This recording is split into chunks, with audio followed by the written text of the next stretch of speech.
Hey, everybody. Welcome back to Pianist Academy. I'm Charles Szczepanek. And great to see many of you here today. Antonio, welcome. Jess, welcome. Leisha, C Drive, Nancy, Bethany, Becky, OCD King, Calais. Lots of great friends. Rotsi, hello.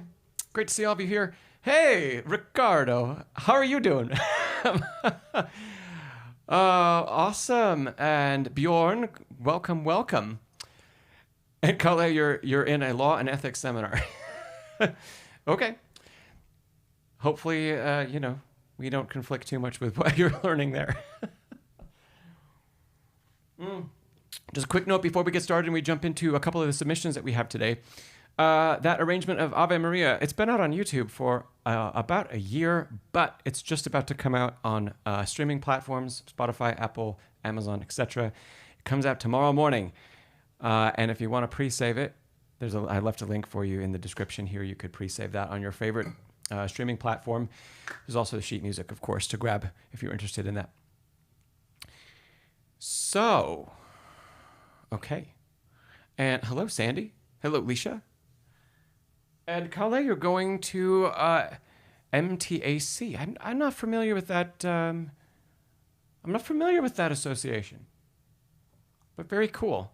Awesome. That's great to hear. And that's great to hear that your teacher is going to be playing in it. Very, very cool. Hey, Bjorn, thank you so much for that. I appreciate it. Rotsi, okay, you have a question about promoting arrangements and selling covers. Okay, we will talk about that in a bit, Rotsi. But we're going to jump into a couple of submissions that we have from people first today. Antonio has sent in Danny Boy. Antonio, could we say this is your own arrangement? Improv arrangement? And Bethany sent in an original piece. And we're going to take a look at both of those first. Yeah. So Antonio, yeah, let us know. Based on your email that you sent me, this is of your own creation. I'm just wondering how you would describe it. So arrangement's a big word. Okay. That sounds good, Antonio. It's your version. Let's take a listen, Antonio.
Oh, beautiful work, Antonio. Let's give Antonio a round of applause in the chat, please. Great stuff. And yeah, you had a couple really nice comments in there. Bethany said beautiful chords. Rhodesy, I really like your comment. It sounds like a distant memory. I think that's a great way of describing that. Becky, beautiful, colorful chords. Awesome. Antonio, if you could answer Bethany's question, did you notate any of it, or is it all in your head? I have a follow-up to that. Do you repeat it exactly the same way each time? Or do you change some of your chord voicings? Do you change the chords you've chosen? Let us know. But otherwise, Antonio, we've seen you come so far in the last couple years since you started joining these streams. My goodness, this is a great accomplishment. So, bravo, very good. Alicia, you said very lovely arrangement. Antonio, I'll give you a second to chime in about Bethany's question, and then I have a couple things to share, but truly not very much. Okay, Antonio, you say it's the same way. It's not an improv. That's okay. And Antonio, even though I've shared this with a couple students recently, improv, while it means, spur of the moment, off the top of our head, etc., a lot of pianists who improv don't actually create everything in the spur of the moment. It's not... A lot of people, there are maybe a few people in the world who can truly do that.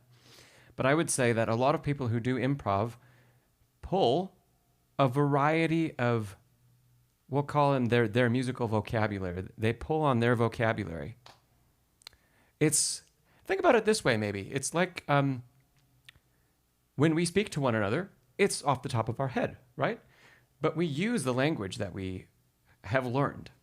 And we can't speak off the top of our head using terms, vocabulary, types of phrases, or if you remember being younger, or if you've had kids or grandkids, and you're seeing language develop for the first time, it's very limited. How we can speak is limited. It's totally dependent on what we've learned. And I think of musical improv as the same thing. And you know what, Antonio? Even when we string words together in speech, very often we use the same combinations, right? Yet it's still on the spot. It's still spur of the moment.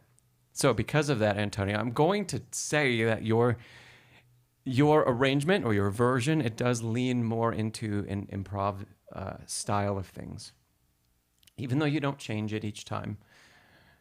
Because one, it's your creation. Two, you do have the ability probably to change a chord here and there if you'd like to, as you play through it. It's all in your mind. You're using that language and you are repeating it. You're repeating it for us, but they're your words. So maybe it's somewhere in a gray area between a composition, an arrangement, and an improv. But I just wanted to draw that distinction that improv is it's always using things that you already know and just putting them together in maybe new or slightly different ways. When I improv on pieces, or when I used to work at a church and I would improv on hymns, gosh, most of the language I needed was on the page in front of me. The chord changes were there. The melodic line, it wasn't coming out of nowhere. I would say, oh, there's a couple notes I like those, and I like this other thing, and I just put them together in a different way. Okay. Yeah, Rhodesy, you said, how long have these streams lasted? 2 or 3 years? Maybe 3.5 years, Rhodesy, because Pianist Academy turned 4 years old on April 1st. Isn't that crazy? And I think I started these about 6 months after I started the channel. Yeah, thereabouts. So, okay. So, Antonio, you said you tried to voice the chord inversions. Yep. And add a little tension. I think that you did a nice job with that. And Rhodesy, you said your saying is kind of like that improv. You improv the left hand. The left hand is story, and the right hand is the narrator reading it. I think that's pretty cool. Yeah. And hey, Bedlington Groomer, welcome. Antonio, couple things, just a couple that I'd like to share. If it's possible, without taking away the tone and the type of story that you are telling, especially if you meant to give the impression that Rhodesy commented while we were listening to you, which was sounds like a distant memory.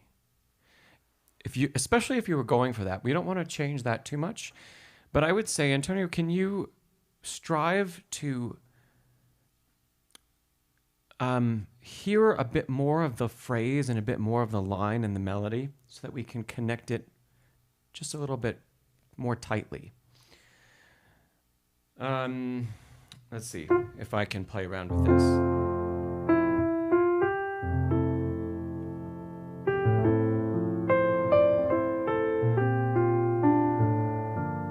Let's just take that top line. So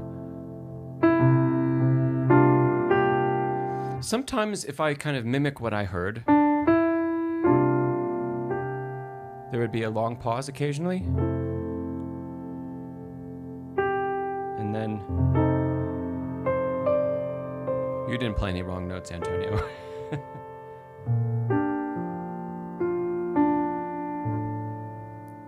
So sometimes, because it's such a famous tune and we know the melody and we know the words that are even going with it probably, I think it would be great if as you go through this and you continue to practice it, which is a pro of keeping it similar or the same each time, that we try to string those phrases together a bit more. And of course, give time to show a breath.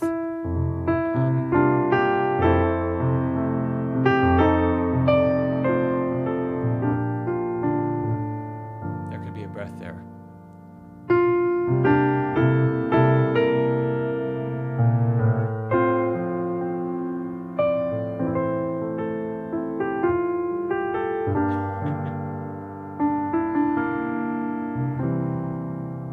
Right?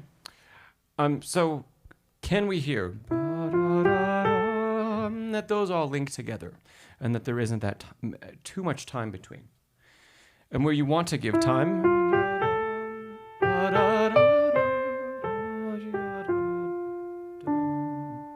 here.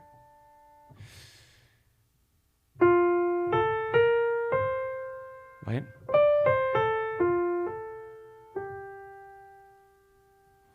So I'd work on that a little bit.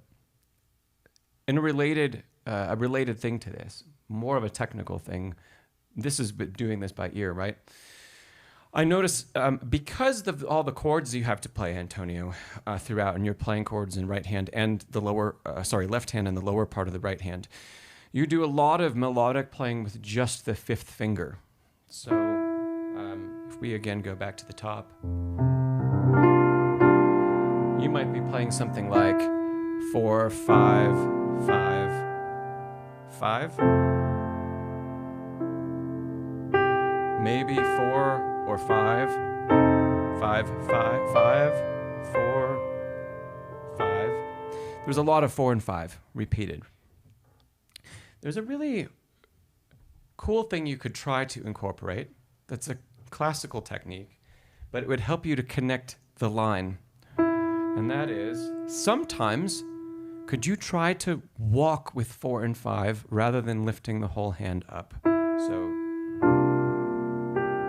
let me show you that again. So, for example, at the top, if we were to play the opening melody note with 4 and then a chord, the melody note's now with 5, but we can walk 4 over the top. And now, we have actually played all of that legato. 4, 5, 4, 5. It is more challenging than playing 5, 5, 5. Yes. But it's going to add to that sense of connection between all of those notes. Same thing later. Could we change maybe to second finger here? And then choose a voicing that allows you to have another finger open.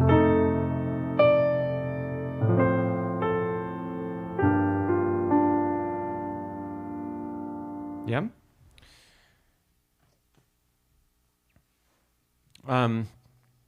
Antonio, does that make sense? So we're trying to think about the whole line before it happens and prepare the right hand a little bit more to add more connection to the melody and hopefully also allow us to play through that melody line with a little more forward direction so that we really hear it. Here's the phrase, here's how it works together, and then here's the breath after. Yeah? But Antonio, otherwise, sometimes I go really long talking about things. Those are my 2 comments for you. You've gotten so much better with your pedaling. The chord choices are really, really nice. The fact that it's all memorized and you're navigating around, that's really great. Your hands look really, really relaxed as you play. Lots of good things. So, yeah. Antonio, do you have any other questions about, before we move on? You actually had another question you emailed me about, but about this piece and your playing, do you have any other questions? Or is there anything you've been struggling with or battling as you're practicing that you feel, is there anything uncomfortable, etc.? I'm happy to help.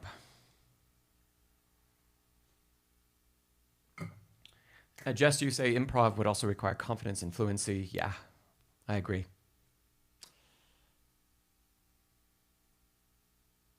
But otherwise, Antonio, if I'll give you a minute or so. But hey, if we all could give Antonio another round of applause, it's really great. You've done great work. Yeah, very good. And by the way, lovely piano, Antonio. Did you build that? So sometimes, Antonio, I'm going to expose this for a second, and I'm going to come back to your comment. But looks like Antonio's playing an upright, but I'm pretty sure, Antonio, that that's a digital. Except, I think that's just a shell. It's an upright shell that you slid a digital into. It looks really nice, by the way. And I don't remember seeing it before from you. That's why I'm bringing it up. But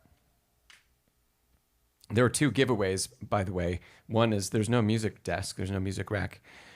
And 2, there's no name. There's no brand that we can see. And you say the shell hide the speakers. That's really cool. Very nice. Love it. Okay, Antonio, you said you've replayed the piece after sending the video and you tried to use more arm weight than pressing and noticed the tone is softer and expressive. Okay, good.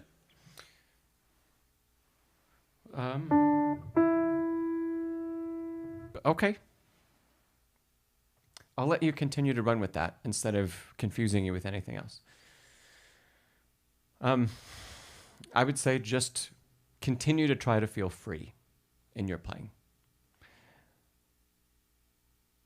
Even when we play with arm weight, it can feel like,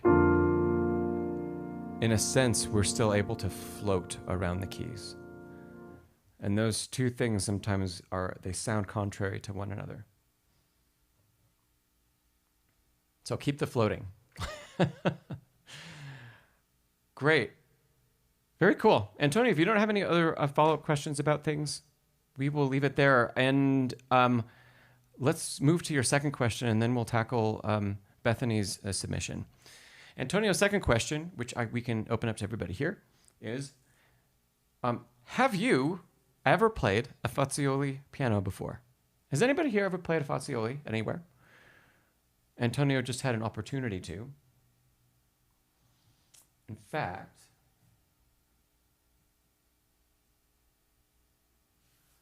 I don't know if I can read your email from that far away, but I'm going to try to quote a little bit of what you said about it. C Drive, you said no. Becky, no. Nancy, no. Not yet, anyway. They aren't all that common in the United States. So I know that, the three of you, Becky, C Drive, Nancy, yeah. It's not very often that you'll see one around the States. Anybody else? If Ricardo is still here, Ricardo, have you played a Fazioli? And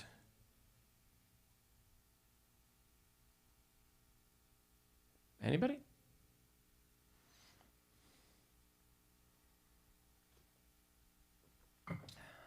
Extraordinarily expensive instruments, handmade in Italy.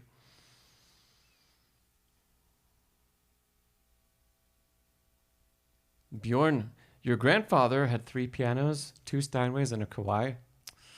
That's a nice collection.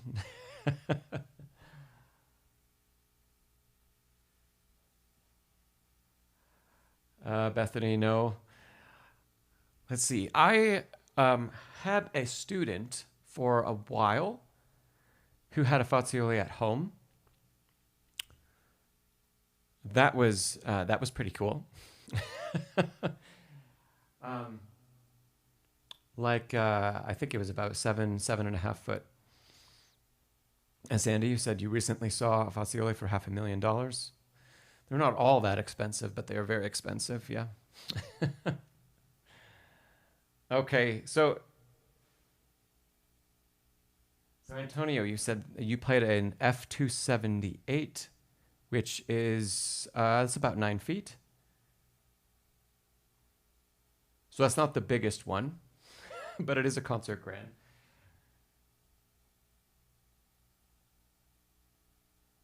I'm leaning in because I'm reading Antonio's email to me. You said the sheer power of the instrument is astounding. Even the higher notes resonate, maybe like inside a cathedral. The clarity and the separation between notes is totally different than Steinway, which is blended together with darker. You said the action seems very sensitive and precise, easy to produce nuances. It sort of invites you to play softly because the sound comes out effortlessly.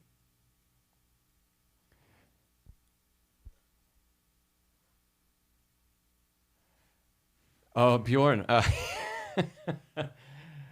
That's funny that you played all those instruments at 6 years old. Sandy, yeah, you said the largest, I think, is over 10 feet. Yeah, I don't know exactly. It's a 308, I think, in centimeters. I think.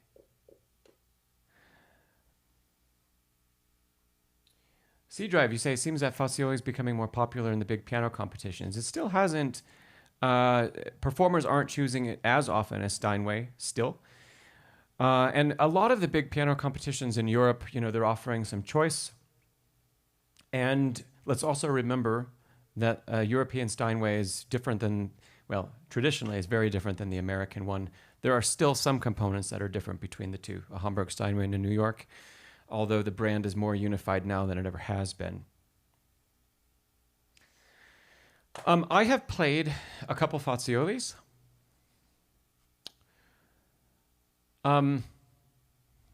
They're very nice instruments. I agree, Antonio, with a lot of what you said in your email, especially if you're comparing like the action of the Fazioli and a Steinway. That to me, Steinway has never felt precise. There have been a couple Hamburg Ds that have been worked on by amazing technicians that I feel are incredible, incredible instruments.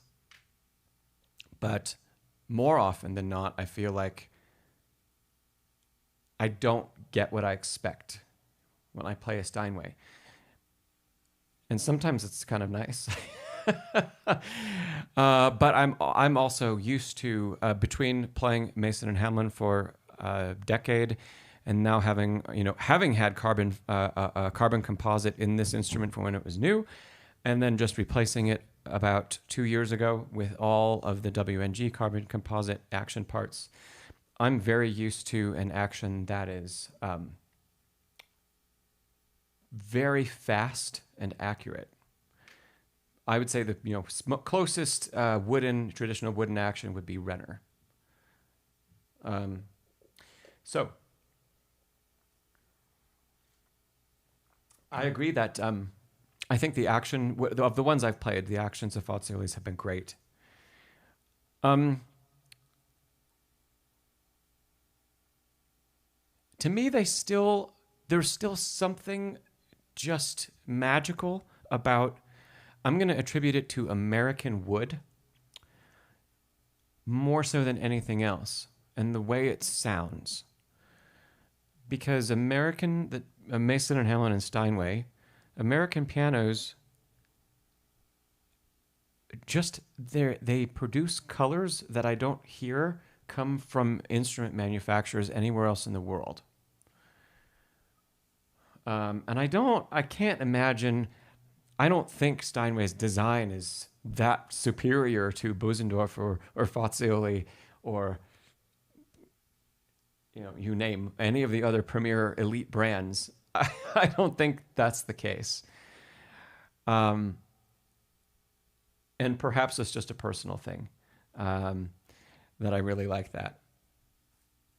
That's part of the reason I'm such a fan of Mason and Hamlin, is I feel like it's a bridge between two things that I really, really, really like personally, which is a big American tone with more color and a richer, darker color and very responsive action.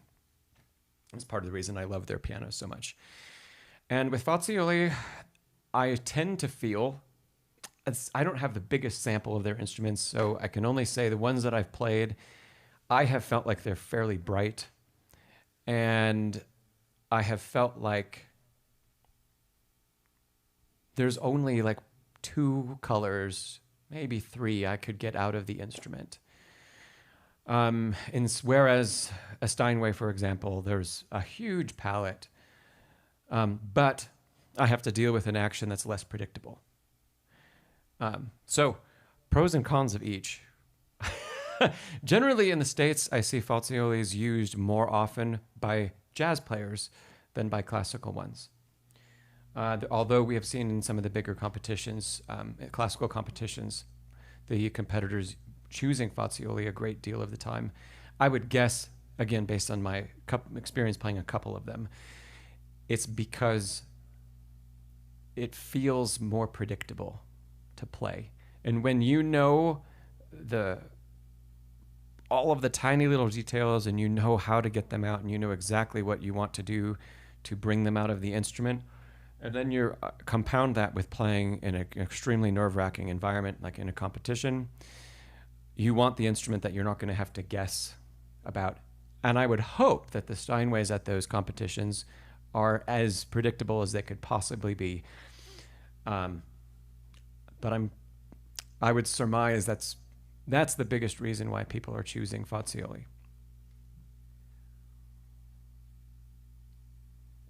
Becky, I don't know an Alfonsi instrument. Antonio, do you have any experience with that? Let's see. And Antonio, you said back in Italy, you heard some earlier Fazioli's brighter, which were brighter than the one that you just played. Mm-hmm.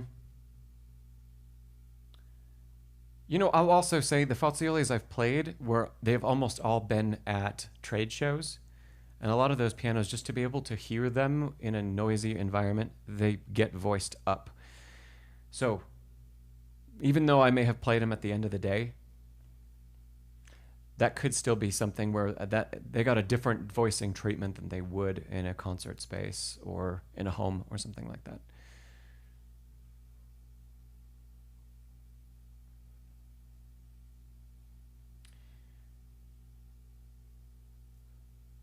And let's see, Bjorn, you said you resumed your piano journey now and you're 27. Congratulations, and you've been playing now 6 months. With a private teacher grinding every day for 2 hours. Well, welcome back, Bjorn.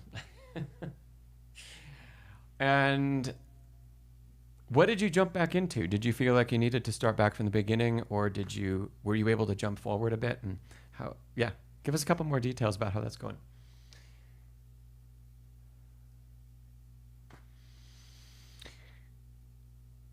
So interesting conversation. I can't say I would choose to buy one. Then again, maybe I would. Maybe I would if I found. So it's so hard to know. Pianos are like, they're so individual, even from the same maker. And you know, as big of a fan as I am of Mason and Hamlin, I talk about them and am endorsed by them. There are some instruments that they've made that I wouldn't want to play all the time. And I could say that about every brand out there. So it's really hard to know, and it's difficult without experiencing, like working with a technician on a brand and things like that, which I haven't worked with anybody on a Fazioli. It's hard to know how they're capable of being changed to fit, you know, my musical personality and the tone I would want out of an instrument. It's difficult to know.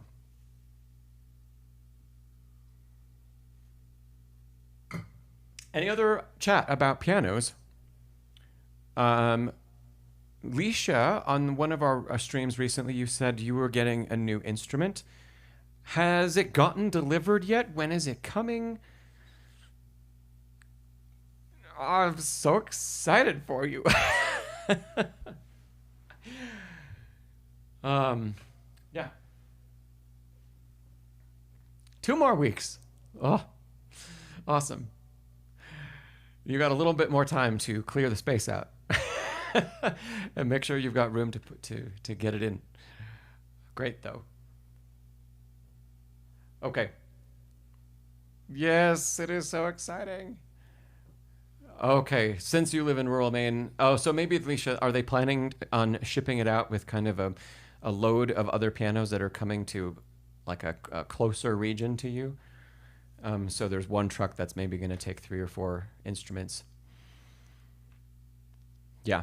When I moved from Arizona to Colorado, I had to wait 2 or 3 weeks to get my piano from the house in Arizona to Colorado because the mover picked it up, put it in climate-controlled storage, and said, hey, when I'm bringing 2 more instruments up to Colorado, I'll bring yours. Unless you want to pay me a whole lot more money. Yes, C drive. Well, hey, you know, someday C drive. And we live in the beautiful time when digitals can do so much. I mean, how many people, until I mentioned something about Antonio's piano, how many of you would have known that that was a digital? You know what? Bethany, we're going to come to you in about 5 minutes. Let's listen to just a few more of these chords from Antonio. And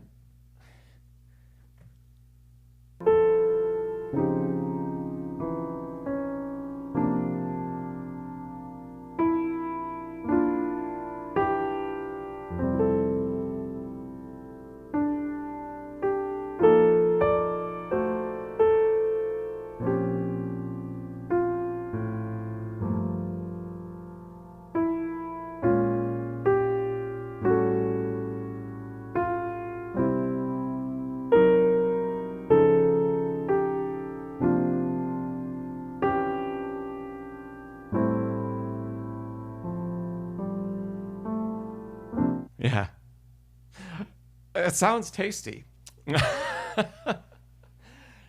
And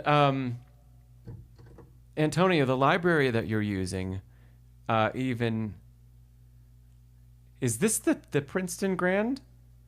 I'm not sure that it is. Is it something else?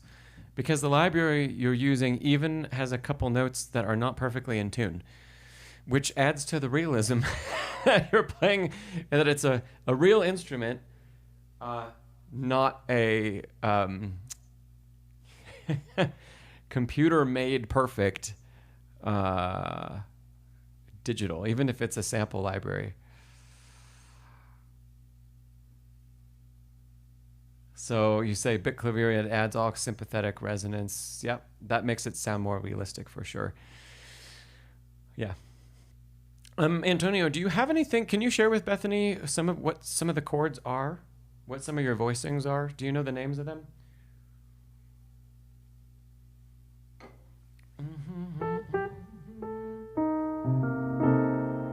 I don't.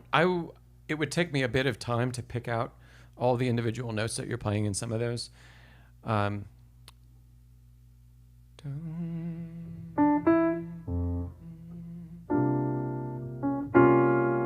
mean,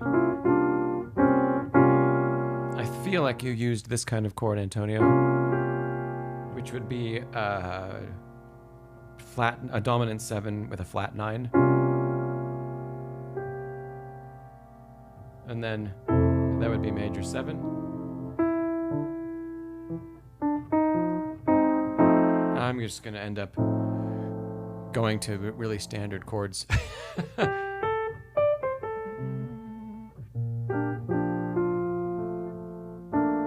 Just major 7.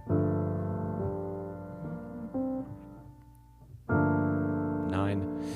Antonio, some of yours were more complex than that. Yeah, Bethany, I think that would be cool too, to have some of it in notation. So Antonio, if you do know a couple of those chords, if you could just give us some, like, your 2 or 3 favorite, so you extend them. Antonio, well, here's another thing you could work on, Antonio.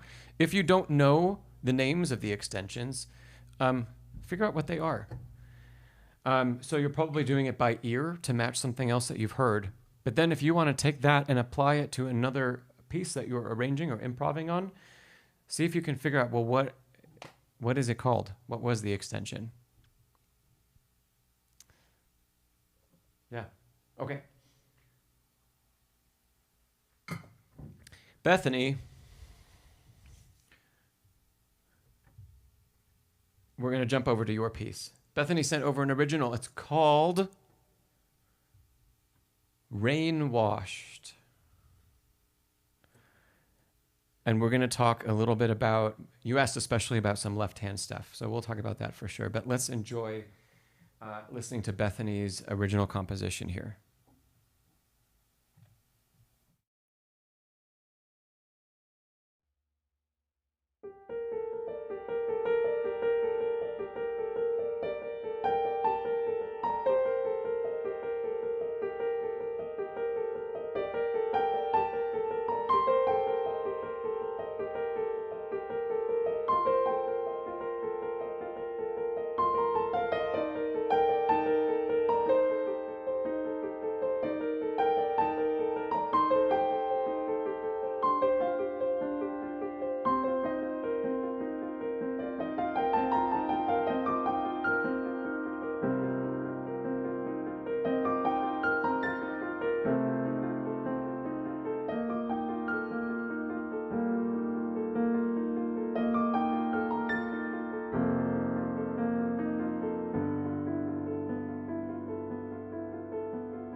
Woohoo!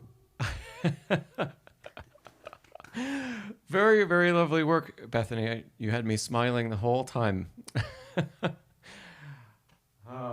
Yeah, lovely composition. Lovely playing. Yes. Becky, you found an umbrella with raindrops. That's amazing.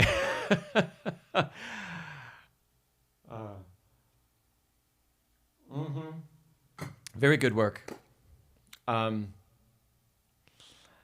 Bethany, before we dive into talking about a couple of things that you asked,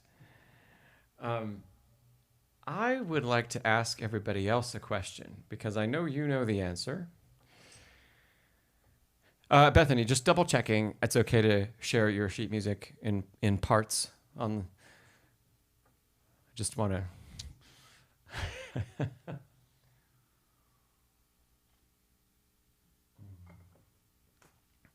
Antonio, yeah, I would agree. Recognizable style. I'd say so. Yeah, Bethany, you really have your own voice in your compositions, which is really cool. Okay, Bethany says yes, I can share sheet music. Okay, everybody, here's your question.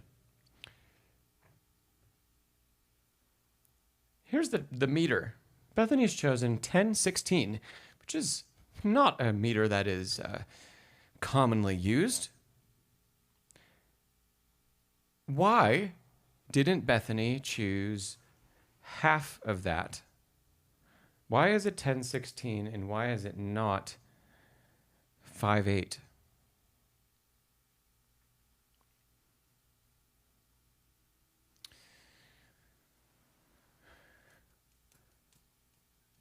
Those of you that are here that do a little bit of writing music, a little bit of composition yourself, hopefully you'll find this question interesting to dive into. Kale, yeah, you've never seen that before. I can't remember the last time I played something in 10/16. 5/8 much more often. But Bethany chose the best meter. June, hey June, you said because you want 2 beats per measure.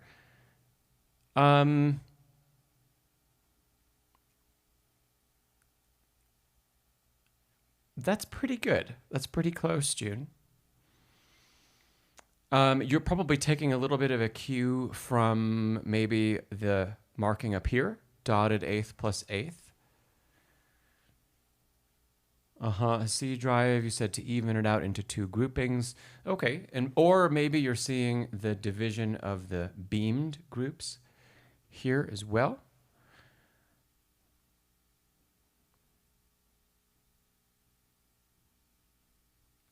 So yeah, perhaps.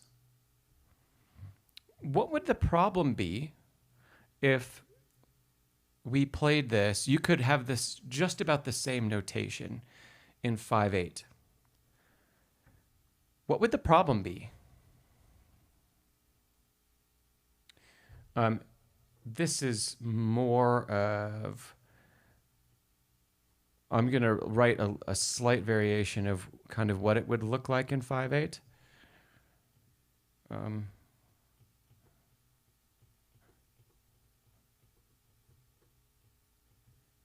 So there's 1, 2, 3, 4, and 5.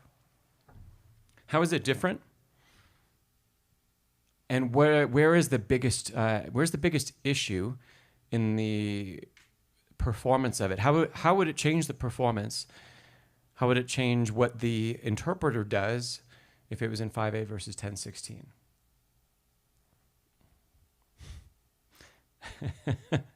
Hey, Rhodesy, you'll enjoy this question since you've just come back. Why is 10/16 the better choice than 5/8 here? So, June, you said 2 main beats. You're on the right track. And in fact, we'll say that is pretty much correct. Same thing with C drive.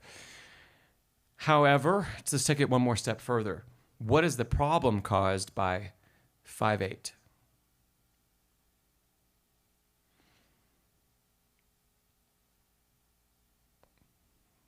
Antonio said the grouping is cleaner.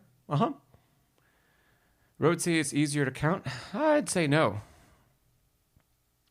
So Antonio was talking about the grouping maybe on the page. It looks cleaner. Great. Okay. Well, we shouldn't make a compositional choice necessarily based on that. 5/8. 5/8 would be played differently. How would it be played differently than 10/16?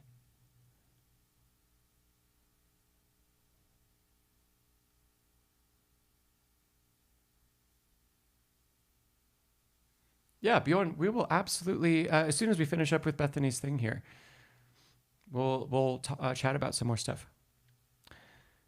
C Drive, you say less connected. That's not, let's be more specific than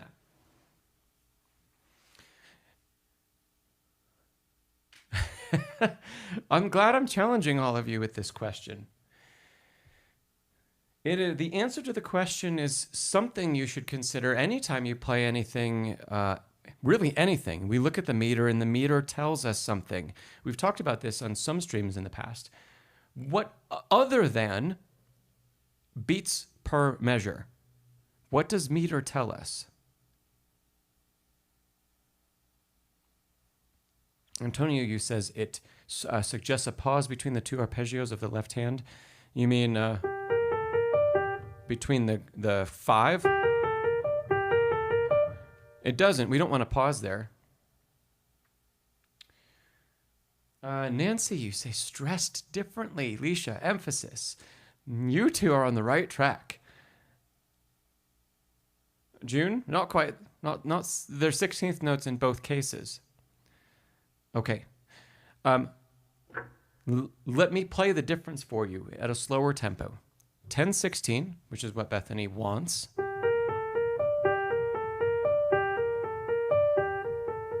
And 5/8.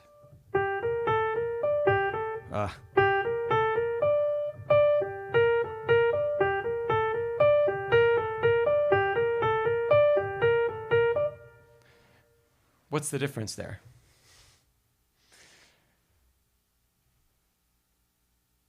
Five eight implies, no matter kind of how you divide the bar up, there is going to be a different emphasis. There's going to be a different natural accent on the beats. 5/8 is typically grouped either into 2 plus 3, where you'd have an accent and an accent, or it's grouped in 3 plus 2, where you'd have an accent on 1 and an accent on 4. So, like that. That's 2 plus 3, or,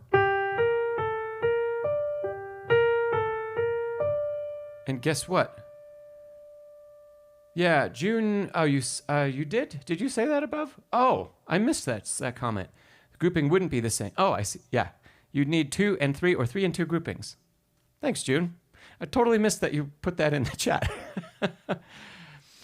Okay, yeah. So June, you are then on the right track.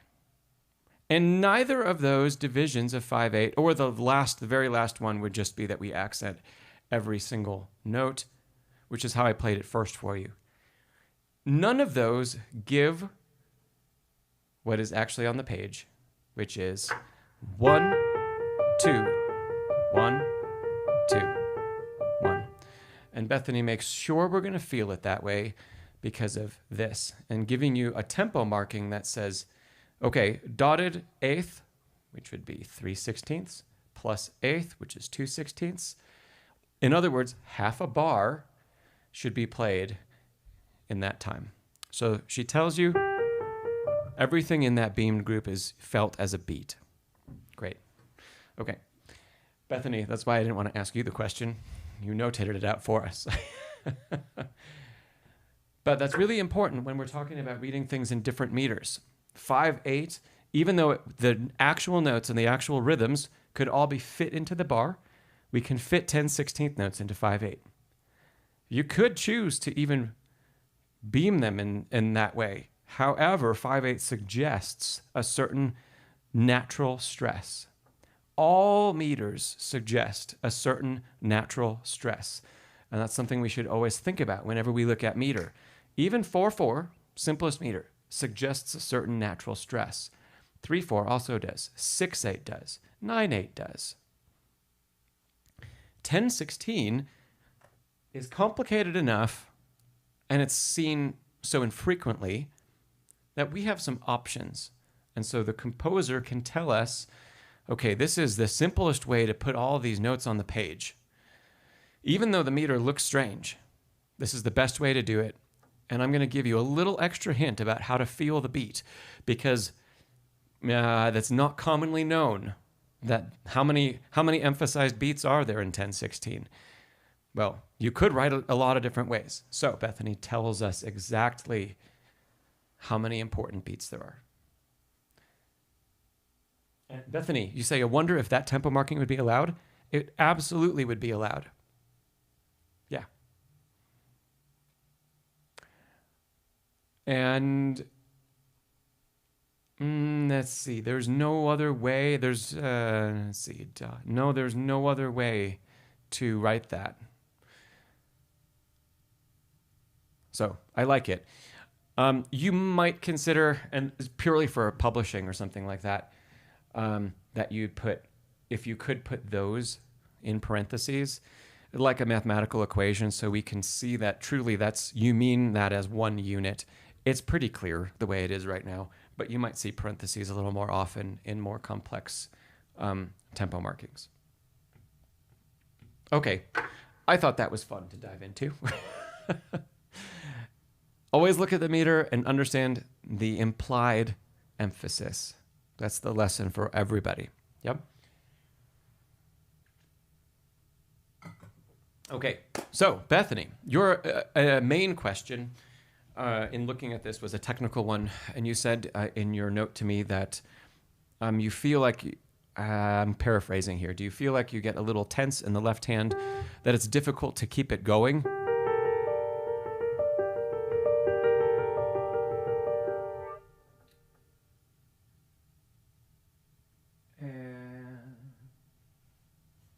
Oh, okay, and I pulled your email up. You say you want to get everything a little bit faster without tensing up, but still make the arpeggios, all this left-hand stuff, light and even. And Bethany, yeah, I hear you. You're usually figuring out meter after improv. Yeah, absolutely. It's very cool that you feel things in it's symmetrical, but it's say, standard. You know, music, we often don't hear music in groups of 5. You know, we really often hear them in 2s and 4s, sometimes 3s, but 5 is more rare. And it's cool that you can just feel it that way. Okay, so Bethany, you say, yes, you get tense slightly, and you slightly lose control of the soft dynamic here. Great. So, Bethany, my biggest suggestion for you with the left hand is to try to experiment with and pre-plan a couple different ways, movements that you can use to articulate the left hand that happens here. If we go a little bit more slowly, most of the time when you played in the video, you played this very still, which is efficient, and it was mostly fingers, right? I would suggest going a little bit more slowly as you practice this and work in a couple different types of gestures. So depending on exactly where the notes are going, these might change a little bit, but just starting from the top, maybe propel yourself up onto 4 a little bit more if you're starting on 4.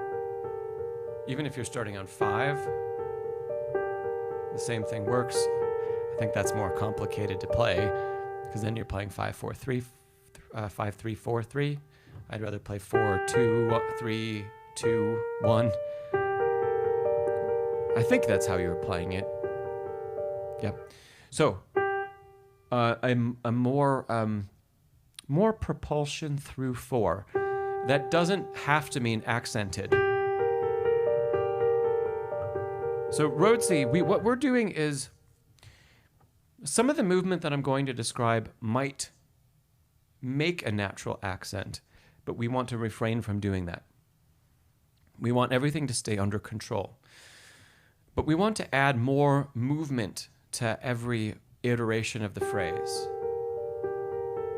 Okay, so something else we can do, I mentioned one plane, which is elevating on 4, and then coming back and dropping back toward 1. The other component we can add to that is a little bit of lateral movement. So now as we come around 4, there's a kind of a sweeping movement up and around. And I'm exaggerating this on purpose. We can't actually do it that large across the entire piece. That much movement will cause us to get tired out. But what we want is a variety of gestures we can use, which would include your minimalist version, which is mostly finger. Now we have maybe just 4 and drop, up and drop. And then we have a bigger version that has more wrist circle.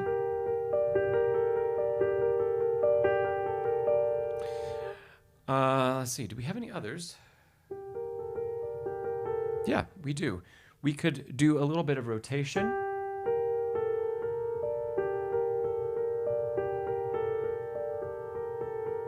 I'm kind of incorporating 2 things there as well, like a sweep onto 4 and then a rotation back.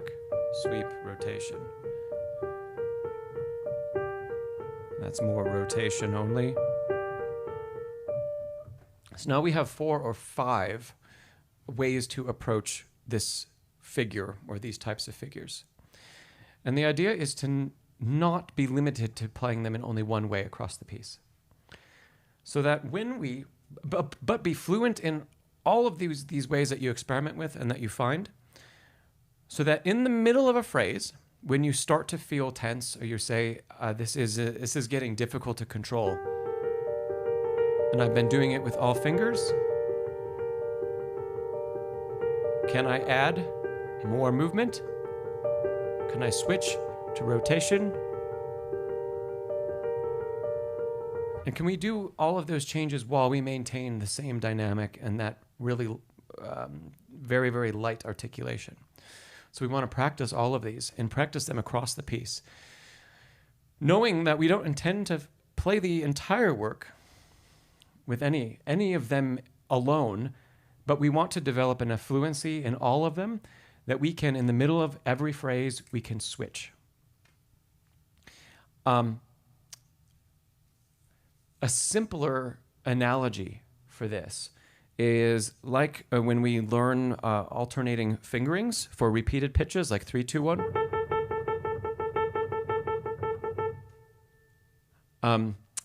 If we're playing alternating pitches like that, in many, many cases, if they extend for a great deal of time, we should be able to choose, can we play them with 3, 2, 1?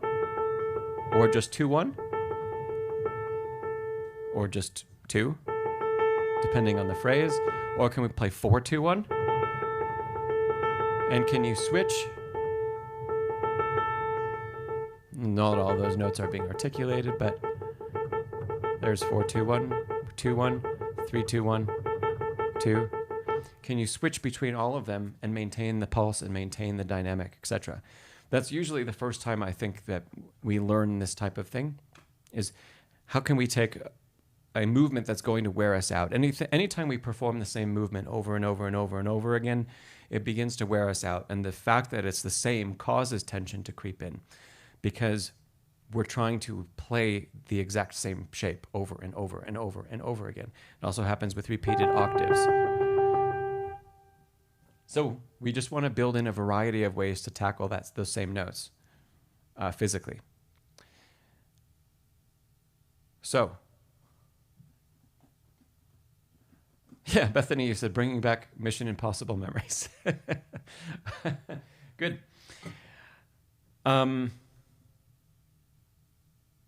Yeah. So especially, I like to do all those with one finger, but I think I may have mentioned in that stream where we talked about that, at the end of my arrangement, I do switch, and I don't have a plan about where I'm going to switch between playing with one finger, the repeated pitches, and playing with multiple fingers. It changes every time, and it changes depending on what is the dynamic that I played this particular run through. How soft is it actually? Is it piano? Is it pianissimo? Is it mezzo piano? How much effort is it taking to link it to what comes previously?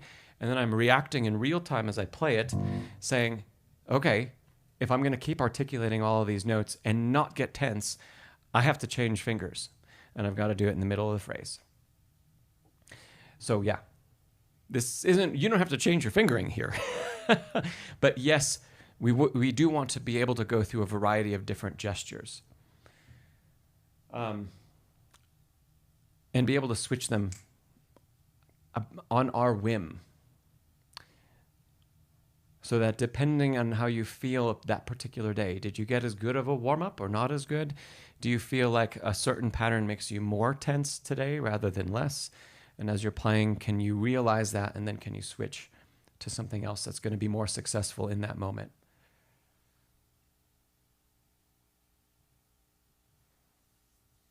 Bjorn, you say do you think it would be interesting if you could combine a Chopin waltz and like Handel's Passacaglia?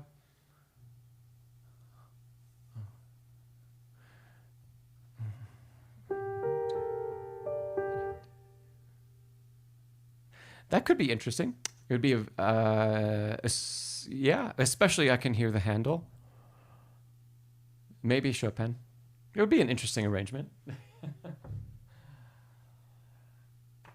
Rotzi, I don't know creepypastas. I'm sorry. Does anybody know creepypastas?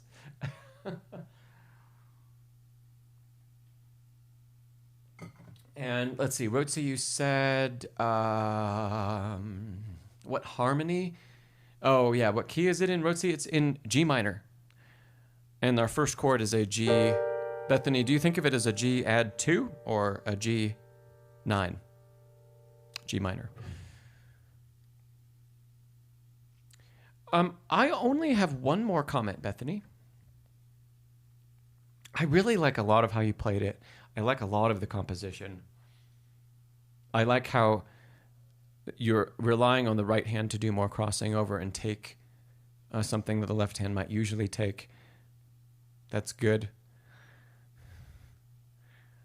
I had one more comment. Bethany, add 2. Great. Cool. When we're looking at this very free section, so let's see, we're here.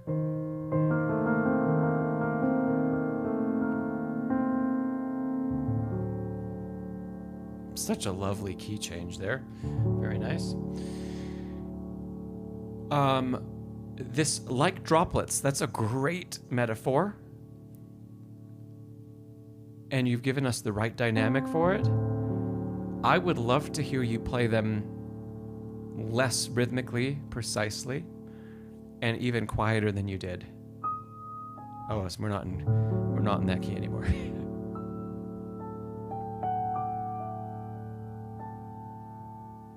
I think that could be cool.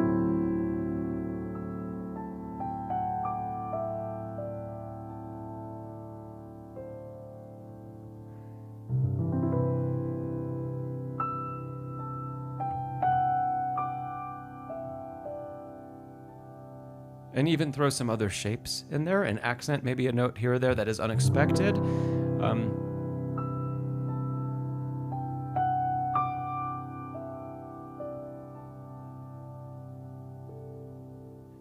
If I were performing this piece and I didn't get to talk with you, the composer, about it, that's where my instinct would lead me. Say, the composer wants it like little drops of rain. I suppose I could justify an interpretation in 2 ways like that. And one would be like a drip, drip, drip, drip, drip. That would be very consistent.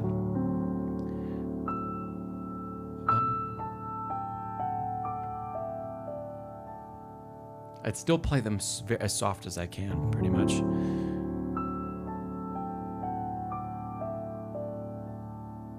However, if I play that and then I look at your other comment that says very free, I might think, well, that's not very free. That's pretty rhythmic. So maybe they're supposed to be more like more random. These are little droplets, like I'm envisioning them kind of falling off the roof and hitting a little puddle. And instead of being them like instead of them being like a sink or a faucet that isn't totally turned off, where it's very consistent, I would say, can they be more random, more natural?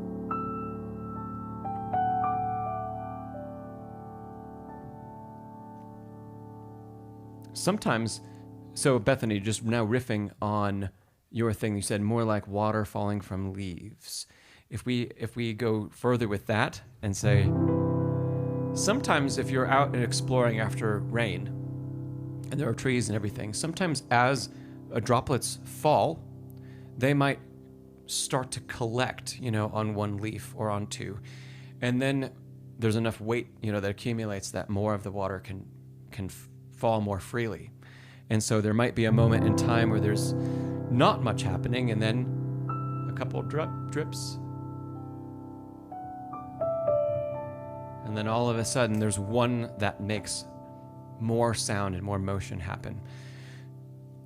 Usually if you're hiking, it's the one that gets you in the top of the head. If you're hiking after rain and under a leafy trees. Yeah, Becky, it is very inspiring. I love it. So Bethany, that was my only other comment. Was just in those 4 bars. It could be, I think you could lean into your marking of very free more. And you could get away from knowing that you had to give some sort of rhythmic denomination to the pitches. Say, okay, I can kind of forget that, and I can just make a different, I can tell a story, I can make a different shape. And I don't have to necessarily play them all the same. Yep. Yeah, Antonio. Oh, very, very good. Hey, can we give Bethany another round of applause? It was a really, really nice piece, Bethany. Congratulations on writing it and playing it. And I hope that the left-hand stuff we chatted about helps you to feel more freedom, especially across the entire piece. Take it slow, work those gestures in, and as they get more comfortable, we can make the gestures smaller so that we can add more speed in time. Well, Rhodesy, yeah, the Raindrop Prelude is very dark. It's not about a gentle rainfall or happiness or hiking in the woods. Very good.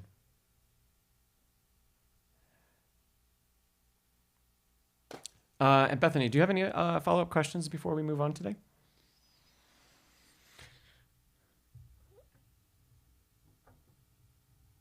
I love some of your harmonies in here.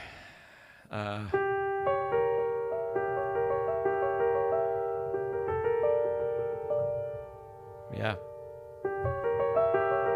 And then, oh.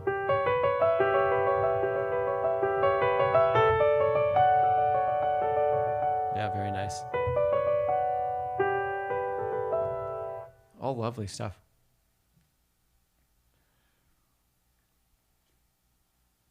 Yes, Rhodesy, I played a diminished harmony. I'm glad I didn't have the sheet music up because that's not actually what she wrote.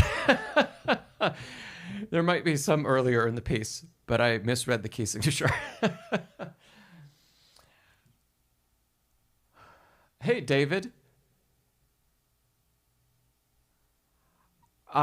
David, is there any way you could translate that to English for me?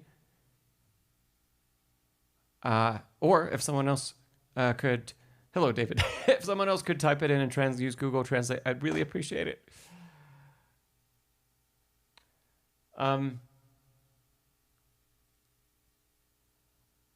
Let's see. Lovely. So going back to the very, very beginning of today, Rhodesy, you had a question. And then I see we've had a couple other people. Hello, Isabel. Welcome.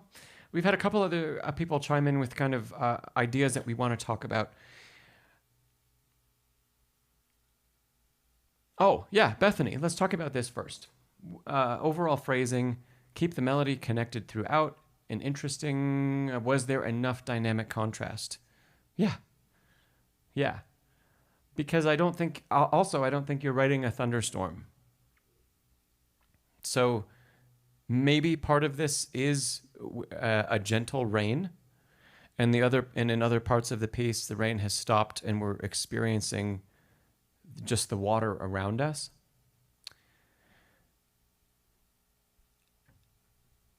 Yes, I think your phrasing was good. And I don't think I would do anything differently. No.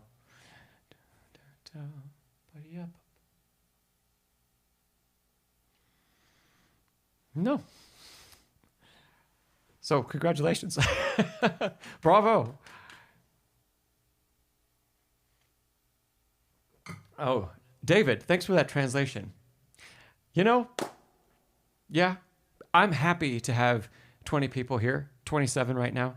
Very happy that you 27 have joined me here for these moments.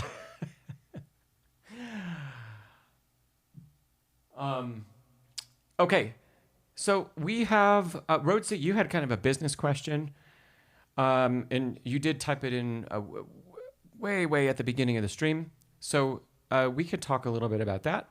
And Bjorn, hey, thank you so much, Bjorn. I appreciate that. Bjorn, you had a question about a part of your journey. And so it would, yeah, if you could fill me in on some information. We'll talk to Rhodesy first, so there's no pressure to get that in super quickly. But know that it's coming. Hopefully you're not driving anymore. And did we have any other questions so far? I'm not sure.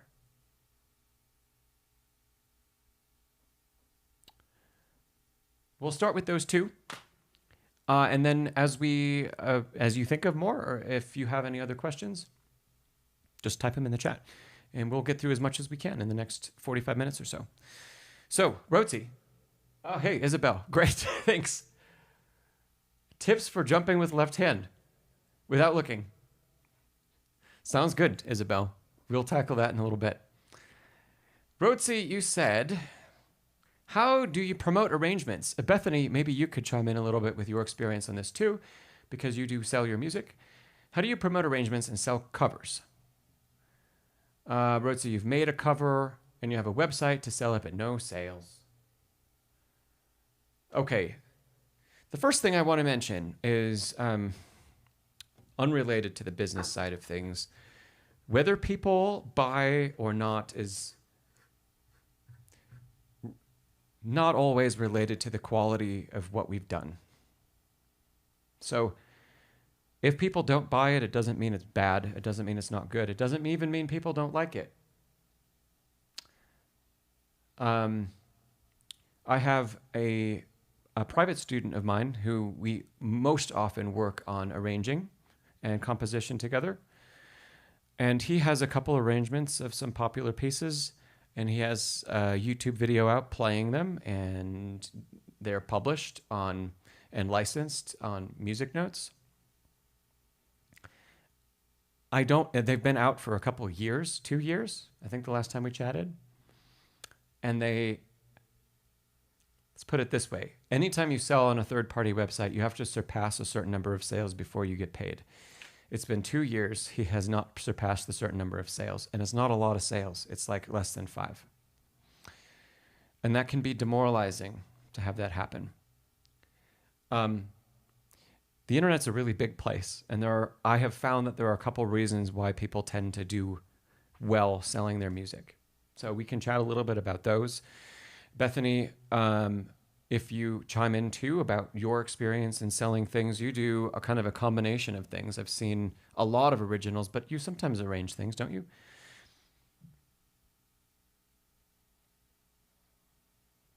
So, Rotsi, you say, like you were talking about virality of video posts, like on Instagram and TikTok. Yeah. I don't know many people who make a great deal of money selling sheet music. I think in my own business, I think I sell a couple hundred copies a month via the combination of my own web store and Music Notes. And for things that are sold on Music Notes, I get I get a tiny, tiny portion of what the end user pays for it. Most of the time, 20%. So if you pay $10, I get usually $1.75, because I also pay for like the credit card fee. Music Notes doesn't. So no matter kind of who you're seeing, that's a pretty common distribution, or it's 10%, 10%, 20%. If it's a third-party site where people can search you and they could search a title and they could find it that way. So you're paying for them to do all of the infrastructure, the web infrastructure, have you populated in a search engine, and have your stuff able to be found. So that's worth something, and you pay for it in every sale that you make.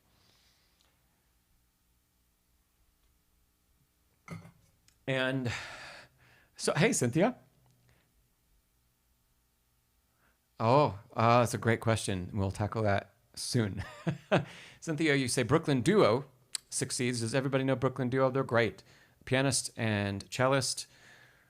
Did they both go to Eastman or Manhattan School of Music? They're both very well trained musicians, like professionally trained. They have a popular YouTube channel, Cynthia says, where they perform their covers, and that's an approach. Yeah, Cynthia, that is mostly my own approach to marketing my music, is that every piece of music I write, original or cover, there's a video that goes with it. That video goes out almost exclusively to YouTube because I don't have time to manage more than one platform. And I rely on the YouTube algorithm to organically market my music. It goes fine. I'm not selling a ton of stuff, but yeah. I sell music here and there. And occasionally, it's getting to the point in the last couple years where there's been enough out there, and it's been out for so long, that people are starting to perform some of my works in recitals and in other public venues. Occasionally, there are people who put up a cover of my cover, originally just a performance of my cover, and I get tagged, etc. And all those things all help in little bits. So, Rotsi, when you look, because you just mentioned you have a friend, Valentino, who gets 200,000 to 500,000 views per video of covers. That is really extraordinary. It doesn't happen very often. And to be totally honest, I'm not sure why it happens sometimes. The few people that I've seen really, really take off in the piano side of things, they're usually self-taught pianists. And my guess, without being able to talk to them and without being able to get in the head of customers, etc., my guess is that people really feel attached to or resonate with someone else who is, we'll say, they don't show like they're struggling, but someone else who hasn't had the formal training. And because they haven't had the formal training in music, they attract not just success, but they attract people because it's comfortable. And so people want to be around that, and they find it really inspiring to say, wow, look at this person who's never taken a piano lesson and look what they can do. That's inspiring to me because that proves I don't need to spend decades learning how to do something in order to be able to be successful or to play music or to move people. So I think people really attach to that. Relatable. Yeah, Rhodesy, that's a better word. It's relatable. So immediately being someone who has 25 years of, weekly piano lessons, multiple degrees, lots and lots and lots of professional experience, competition wins, all those things. I'm not in that category. I would think that kind of stuff, those kinds of accomplishments help people like those of you that are here trust what I have to say about teaching music and how you could be a better musician and things you can do, because I do have all that experience. But as a performer, it makes me less relatable. And so I get comments on my other YouTube channel kind of all the time. Why don't you have 1 million subscribers? This stuff is amazing. And I think that's part of it is that, like, it's the way I present and the way I play. It's kind of obvious that I have all that experience. So that's one. Two.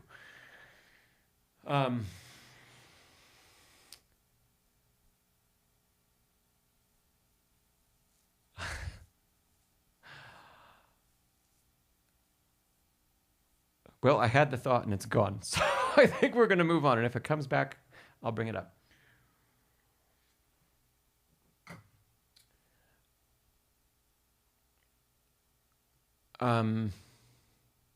Let me read a couple of the comments and then we'll see if it comes back. And if it doesn't, I'll move on to my next point.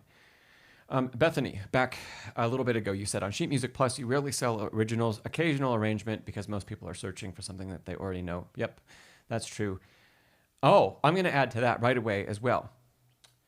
So there have been there's been some music of mine that has it's been extremely successful on the radio. It's been holiday stuff, and it's gotten in the tens of millions of plays per season in like a single month. Hey, Fred. Despite that, I've gotten just random people that I haven't talked to in years or decades. I'll get a text from them or a Facebook message, and it'll be a picture of my name in their car on the screen saying, look what just came up. Well, really cool. And I've had some stuff be extraordinarily successful like that. And guess out of 10 million, 20 million, 30 million plays, how many pieces of sheet music did I sell from that? Just take a guess, anybody. Put a number in. The number is going to surprise you, the actual answer.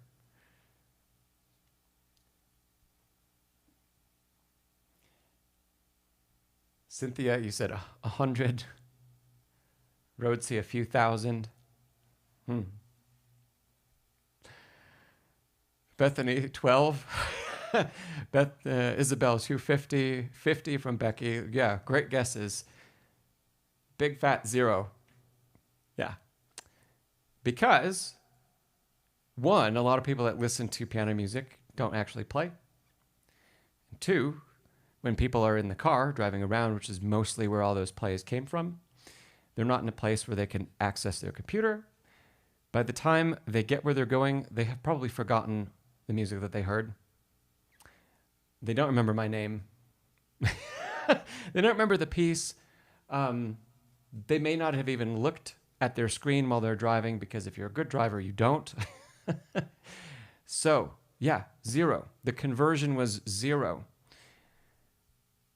Yeah, Rhodesy, exactly. No one thinks of sheet music while driving. No, so even if people play, they'd say, oh, maybe that's nice. Cool. So even with a huge exposure like that, it doesn't drive sales. People need to be in a place where they can make that decision. So first of all, you need to reach somebody who actually plays. Secondly, you need to reach that person while they're doing something where they can be distracted. And then thirdly, the piece of music needs to be meaningful enough to them that they want to go search for it and buy it and play it themselves. So what are you doing then as a composer that's different from everybody else? Hey, Joe Zorro. Oh, that's so heartbreaking. You said, your composition teacher said, just assume you'll be forgotten. That's so horrible. That's the reality of the world. There are very, very, very few people who have enough success to have sheet music sales be like a substantial part of making an income. And road seat commissions, yeah, they don't happen very often. Fred, you could even chime in on that because you've done a lot more commission work than I have. I just got two commissions. I'm half excited and I'm half. It's gonna take time. Yeah, you say people, Fred says, people might seek out pirate copies before paying the creator. Yeah, because everybody's kind of in this avoidance of paying for stuff thing. That some of that went away like 20 years ago, but there's a lot of it that still exists. Cynthia, you say Jim Brickman is a Christmas artist. Yeah, Jim Brickman, super, super successful. Why does his sheet music sell? Why does George Winston's sheet music sell? Why did the piano guys sell? Actually, between those three, there are two very different reasons. In fact, I haven't followed up on this, but my arrangement of Schindler's List that I am not allowed to sell because John Williams doesn't allow sales of his arrangements unless they're his own. I'm not allowed to sell it. I got the algorithm picked up my video of that arrangement on a different channel, and somebody transcribed the sheet music because there are a lot of people that want to play it, and they have a link. They're not even selling it. They're not selling it to make money, but they have a link where you can download it for free. That hurts. It really does, because I have no way. I legally cannot even compete with that. I could report them. But then I'm going to lose the free marketing that they're giving me on my piece that also points to my channel. Well, do I want to do that? I don't know. Regardless, I'm not going to make any money because I can't sell the sheet music to begin with.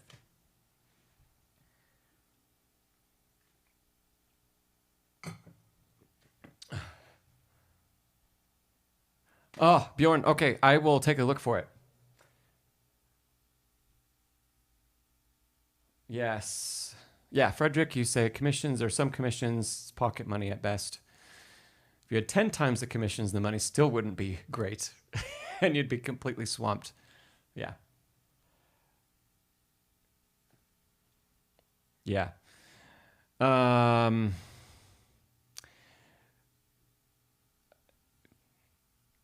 So some of the stuff that I find is really successful falls into two categories.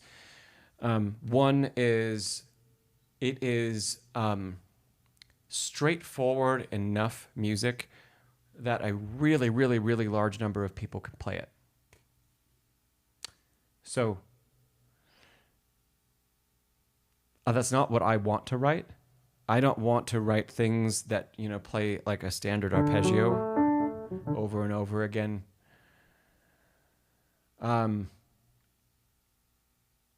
not gonna get any enjoyment out of it, out of doing the writing.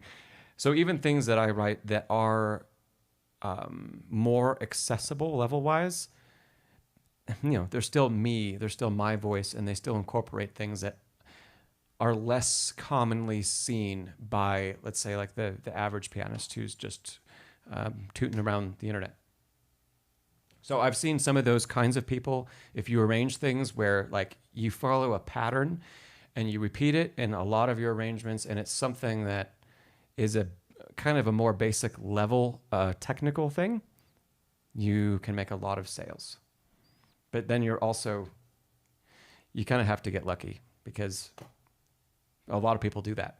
So what is it that makes you stand apart? Or does the YouTube algorithm just pluck you out and say, woohoo, congratulations, you're the big winner? The other thing that I try to explore, that I think it's part of what helps drive the sales that I do get, is being original, yet not incredibly complex to play. So for a lot of people, it's a lot of what I write's not going to be sight readable, but they're not going to have to spend months and months learning it either. So it falls in kind of that middle category. So I purposefully shape my work to be like that and to fit that. And then on the flip side, because I've had great success on radio and on a couple types of playlists and such, I choose to work on composition projects that then fit the genre that's been the most successful, because I don't have unlimited time. So I don't just write whatever I want to. It has to be dictated by what's been successful. So, Rhodesy, the best thing I can say is try to do something where you have a way that your music is being promoted. You don't have to pay for that, but put out videos on YouTube, put out videos on the other social platforms, tag to the site where you sell. Learn how to write descriptions with keywords. Use AI to write the descriptions for you. Put the right metadata in. Make your video visually somehow unique. Like Rhodesy, you like to send in video that's kind of first person. That's a really cool thing. I don't see that very often. Do you have a way of sending in that first person style video that doesn't have as much movement? Not sending in to me, I mean posting. Do you have a way of posting something like that it doesn't move around as much, that's more stable? That I think could be really, really cool, because it's different than the top-down view that a lot of people do. It's different than the notes that have those light-up notes that are MIDI and Synthesia and all that. You can think about that. That's why I have my setup the way it is. Because I film my performances here too, this is unique to me. The fact that I designed the back wall is unique to me. The piano looks a certain way is unique to me. I have a light that shines on the plate. That's unique to me. So I've come up with these things that are like my brand. And then it's more visually recognizable when people see it online. And I've spent, at this point, more than 10 years building out a library. Rhodesy, you don't have to have a better setup than a 145. And that's the thing, is I've seen lots of people be successful with relatively minimal stuff. It's, can you get creative, and how can you change the visual to be somehow unique to you and what you do? I'll leave it there for you. And then, unless you really want to try to pursue like working with a label, which there are never any guarantees,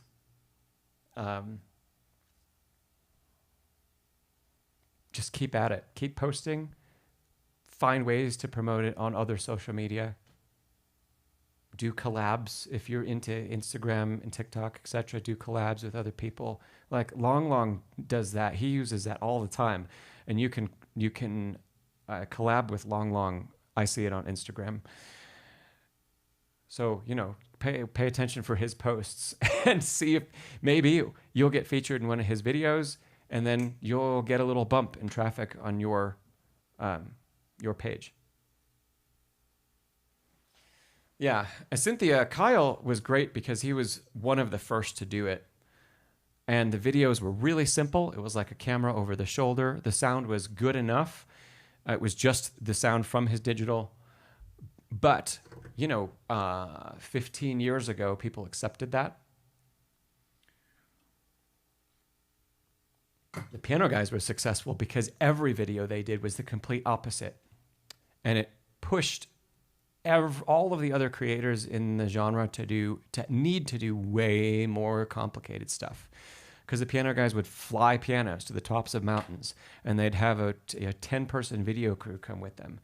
Each project they did cost an immense amount of money, like hundreds of thousands of dollars per video.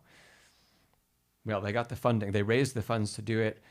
And then they used to own, I don't know if they still do, but the Piano Guys was a piano dealership. So they also already had a network of people who played. Yeah. So, and then that network just grew and grew and grew and grew and grew. Then they signed to Sony Classical. Pretty cool. And they continue their journey, and now they're entering music education as well. I don't know if people have seen that. Okay.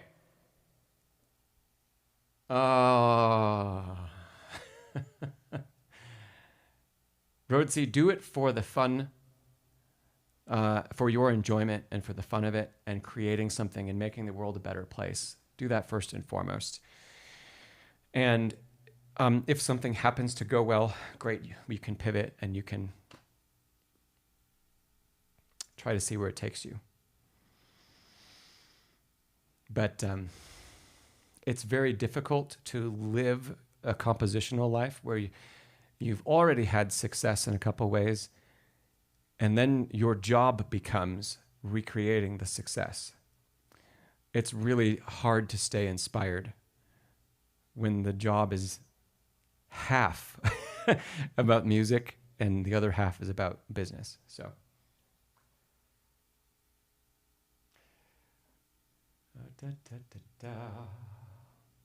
Okay. I'm going to go back to Bjorn's question. And I think I found it.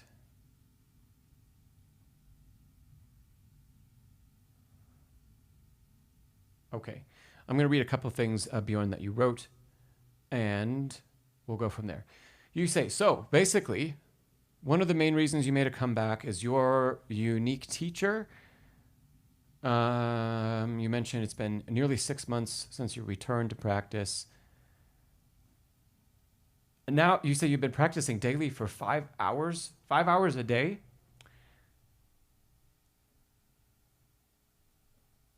Fill that in for me more, Bjorn, because in one comment you say you used to practice. Okay, maybe that fills it in. You used to practice 5 hours a day, but maybe now you practice 2 hours a day? Okay, and then you say you've covered 20% of Hanon, 75 beats per minute, Schmidt exercises, Bayer exercises, Czerny, some Czerny. You're almost on your 3rd year book of piano.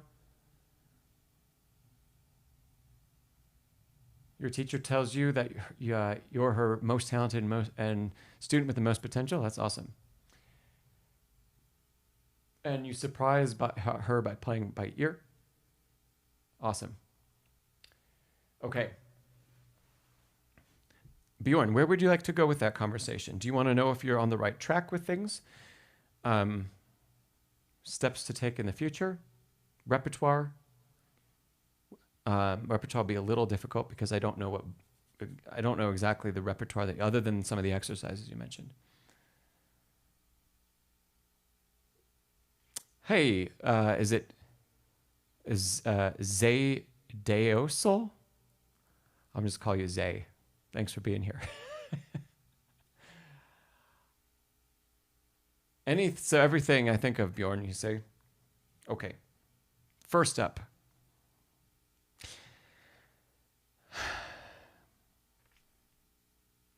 I would suggest stopping practicing Hanon. Practice scales and arpeggios. Spend the time that you've spent on Hanon on scales and arpeggios and practicing cadence patterns.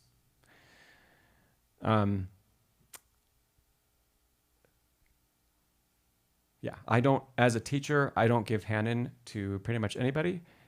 My first master teacher took me off of Hanon and said, don't ever play it again. I'm not a fan. I am a fan of the Hanon-Faber method.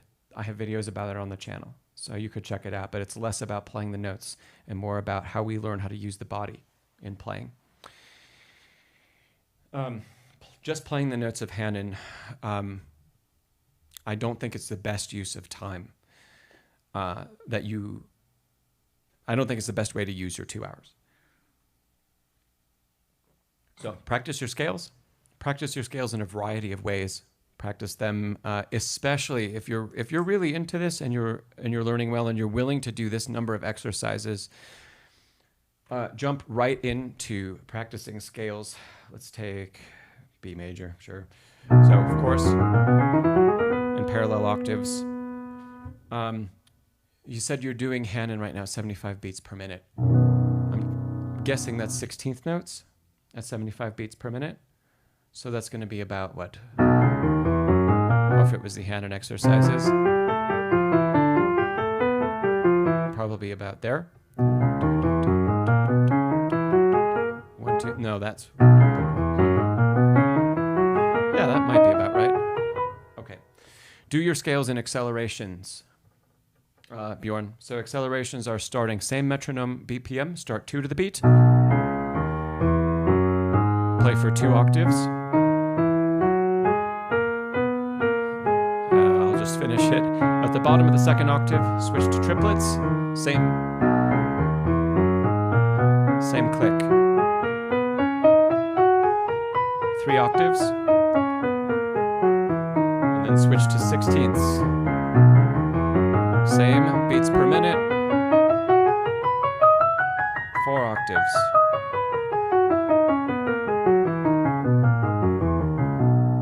So do that. Now, if you're really into it, I don't talk about this a ton on the channel, but the next step beyond that, learn to play all of your scales.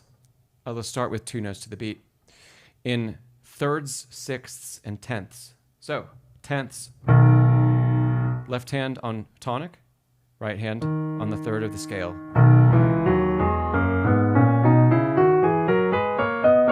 Up and down. Thirds are very similar. The left hand is still on tonic, right hand is on the 3rd of the scale, except now the hands are close together, so we have to learn how to avoid.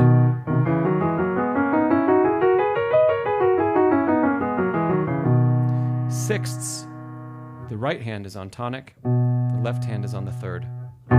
So we'll start a 6th apart here.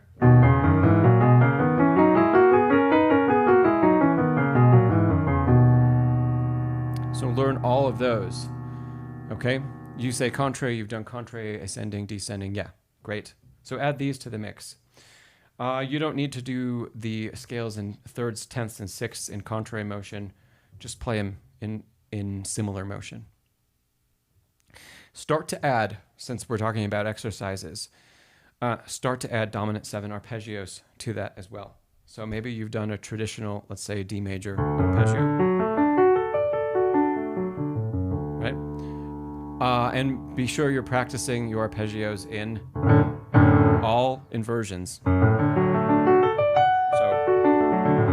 and 2nd inversion. Now, let's add dominant 7. Do you know what dominant is? Hey, Broadway guy. Mm-hmm.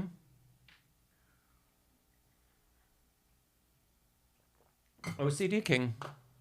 I honestly would recommend just doing this by ear. Okay? You don't need a book. In fact, reading the notes off of a page while we're doing scales pulls us away from truly listening to them and paying attention to what we're doing. So I would really try to just get used to doing 2 octaves. If you're doing 1 right now, you don't need the fingerings. You already know 1 octave. All we need to know now is how to get to the 2nd octave. Once you can do that, you can play any number of octaves anywhere. And the clue for your 2nd octave is already in what you've already played. So for example, start B major, that's the 2nd note. Well, whoops. The note that you play, the fingers that you play that note with are the same fingers you're going to use when you get to the 2nd octave. So the same here, and when we go further. I would do that because we don't want to be locked into reading the pitches, especially for scales, and then especially for arpeggios, because we want scales and arpeggios to inform much, much deeper about what we do. So we want to see the pattern here and not need to read it up there. And for arpeggio, same thing. Okay. Yeah, good, Bjorn. So dominant 7. You said you know dominant. So in D major, the dominant in D major would be A7. So now we're going to play an A dominant 7 chord. Arpeggio, sorry. And then resolve it to tonic. So now we're practicing a much more difficult arpeggio because it uses all fingers. And understanding the resolution, that when we have dominant function, it resolves to tonic. So it's not only a technical exercise, but we learn how to build that chord and why it sounds that way, and then why it resolves. So when we say, play the dominant 7 in the key of D, it means play A dominant 7, resolving to D. Okay. Great. Yeah, Bjorn, I'm glad that you like scales, chords, and arpeggios more than Hannon. Good. Okay. All of those things put in place of doing Hannon. Hannon is, you're going to get, between all of the things we just talked about, you're going to get everything and more than what Hannon works on for you. And you can, over time, as these become more and more fluent, we push the tempo up, just like we do with Hannon. Yeah. Okay. As far as repertoire goes, I would encourage you to pick something that's a challenge for you. And I don't quite know what to recommend because of not having seen or heard you play and seen the pieces that you've already tackled.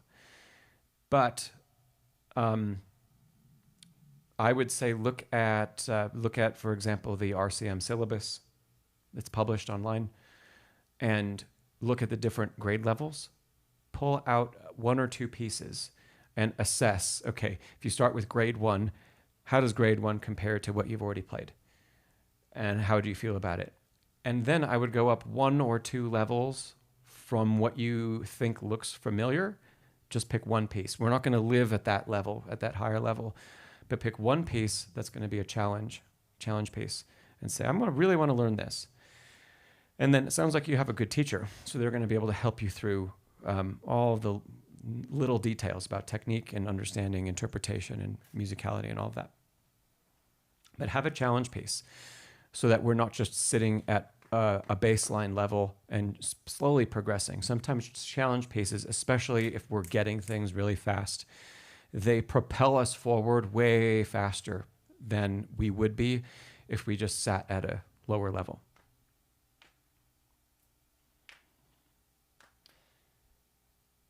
Bjorn, you say you don't know if it's normal, but you feel like your brain can digest more major scales. Like, for example, you just tried a major scale today and you played it like you've been playing it for years. Good.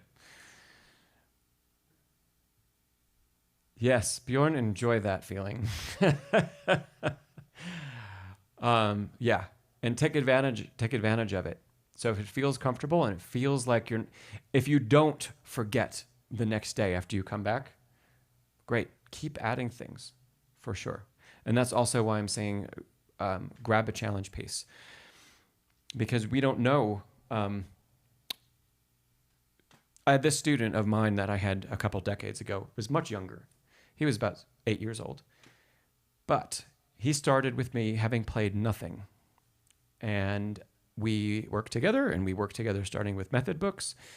And I was like, oh my gosh, this kid comes back and he's got I give him 2 pieces and they are flawless. Like, not just pretty good, but flawless execution, great technique, played with dynamics and phrase, with the pedal. And I was like mind blown. Okay, so 2 pieces turned into, why don't we do 10 pages? Let's do, after the first month, let's do 10 pages for next week. Then he would come back and 10 pages would be the same, flawless, perfect. And I said, okay, we're going to finish the next book in 2 weeks. Same thing happened. We got to the point after he was with me for a year where we found out there was so much, I'll call it talent in this case, because it wasn't really what I was teaching. I would think I was helping him, but he would come back and it would just be there. That after a year, he was playing Bach's well-tempered clavier. And it was when we got to that point, oh, okay, now he needs more than a week to learn something, more like 1 to 2 months. That's, okay, we should live here.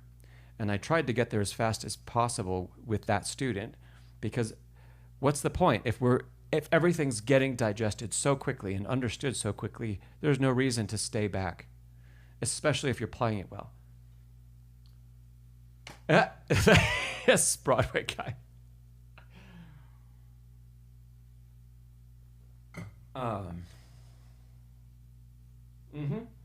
Yeah, Bjorn. So yeah, absolutely.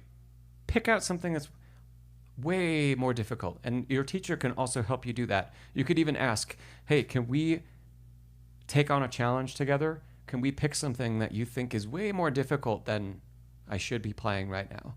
What is it? You can look at some things together. Hopefully your teacher can even play a couple selections for you, and then pick something and start to get to work on it. We don't know where our equilibrium, I'll call it, where we need to live to learn the most. We don't know where that is until we get challenged. And that's part of what I try to do with my students.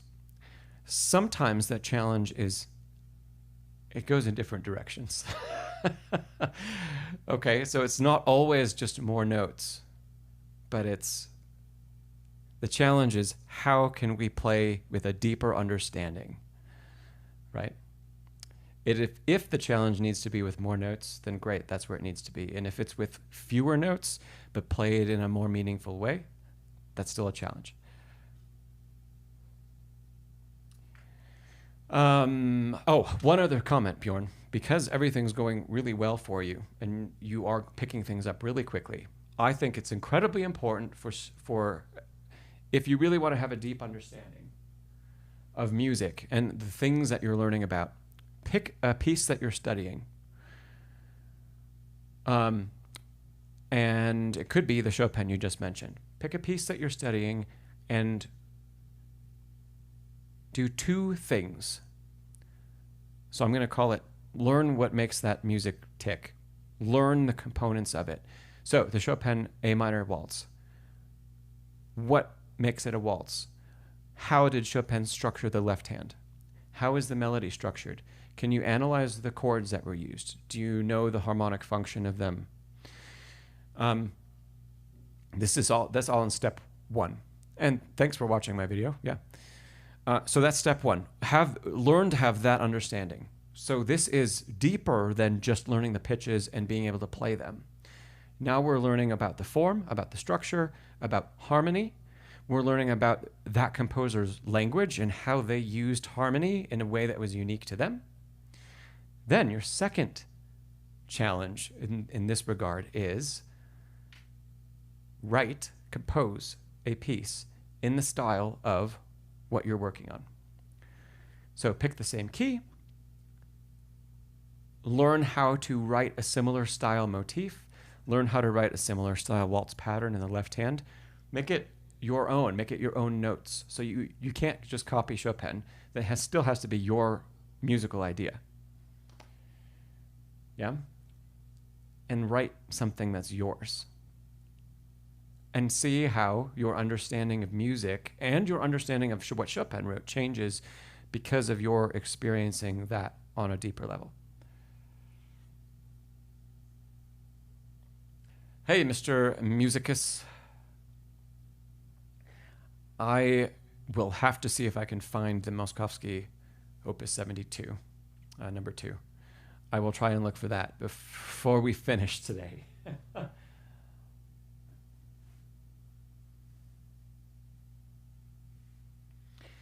So, Bjorn, you say the only thing that you need is what your teacher mentioned, musical education as in reading notes and sheet music. A deep understanding of music, let's put it this way, reading notes it's surface level. It's just the very top. It's like an iceberg. It's just what you see. What goes into how they all work, how those notes work together is extremely deep. And I find that, you can learn about theory and such, and it's important to. That's step one of the process I gave you is theory. But a lot of times even people, gosh, I know tons of people who went to school who had years, semesters and semesters and semesters of theory who still don't apply it to the music that they play, because theory was always a different time of the day, in a different room, with a different teacher, working on music that you don't play at the piano. And so the skills never connected for them. And so the way I connect those skills for my students is saying, take what you're learning in theory from a piece that you're studying and write something of your own in the same style. And then you are learning how to live and breathe that music. Hey, instrumental, I'm probably not going to do any playing today. I still have a couple questions to answer, probably quite a few.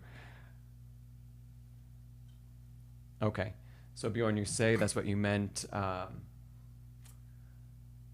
Theory, musicality, melody, okay. Yeah, everything is important. So dive deep. Now, I need to move on to another question. Let's see. Isabel, a long time ago, Isabel, you had a question about left hand jumps without looking. I think that was the next question in. So Isabel, I'm going to answer that question for you. Yeah, absolutely, Bjorn. My pleasure. We might have to stop there because we've been going for 2 hours. All right. Isabel, are you still here, by the way? Hopefully, yes. Okay. Hey, speaking of playing with our eyes closed, or we'll just say playing, looking versus not looking, this is a great announcement. I have a video coming out on the channel Friday. I haven't had one come out in quite some time because I've been extremely busy. But there is a video coming out that dissects some great pianists looking at their hands playing and not looking. And it's a moderately deep dive into why it's important to be able to do both. So for those of you that are here, check that out on Friday. It'll come out 8 o'clock Mountain Time Friday morning. And Horowitz is in there, and Michelangeli is in there. These are short clips. Trifonov is in there, and there's some cameo appearances from Martha and Rubinstein and Yuja and some others. Anyway, no, they didn't come into the studio. So check that out. Okay. Let's say we have a big jump, and we'll pretend we're in the key of D major. D major is nice. I'm going to pretend we have a low note, and maybe we're just going to structure this like a waltz pattern. So we have a low note, 5, and then we're jumping to an inversion of the major chord. So that's to show you what I'm going to work on right now. Okay. Let's tackle this in 2 ways. The first way is, Isabel, I would love for you to watch your hand do the movement first and exaggerate the arch that we make over the keyboard. right? So it comes up. You can see how far off the key I am, and down. And from a closer angle, see how far off the key we are? We come down. And we're trying to do this without stopping and pausing and playing.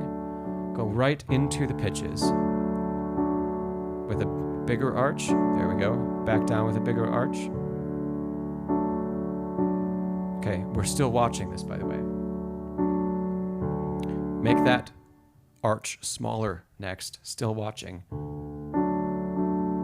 It doesn't have to speed up, so you could keep the same tempo. But now we're not leaving the surface of the key as much. It's a more efficient movement. Hey, Broadway guy, woot woot is Nancy from, you know Nancy.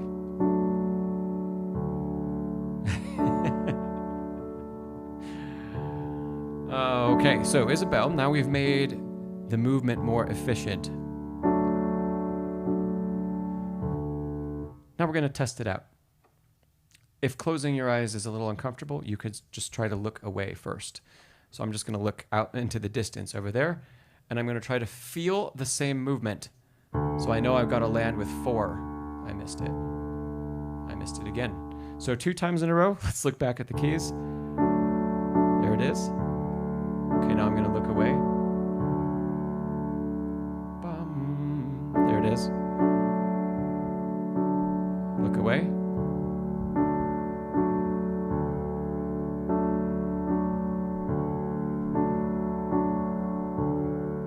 Okay, so now as I'm doing more and more looking away, I took a couple revisions or revisits of watching my hand and watching the movement and feeling it, going back and forth. And then I kept testing, right? There was some time I'd say, okay, I missed it. I'm going to watch again. Now look away. And we still find the notes. When things really started to click was once I found that time where I was able to feel the gesture completely while not watching my hand play, then repeat it. And then it got really solid really quickly. So you may have just witnessed that.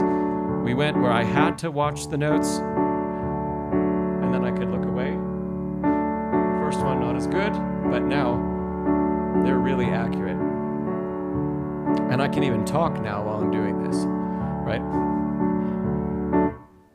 So my level of competency playing that particular chord in that particular leap just went, it did this kind of thing while I was watching, and then I tried to look away and I failed, and so I did a little more, and I tried to look away and I failed, and I did a little more, and then it worked, and then it worked, and then it worked, and then it worked.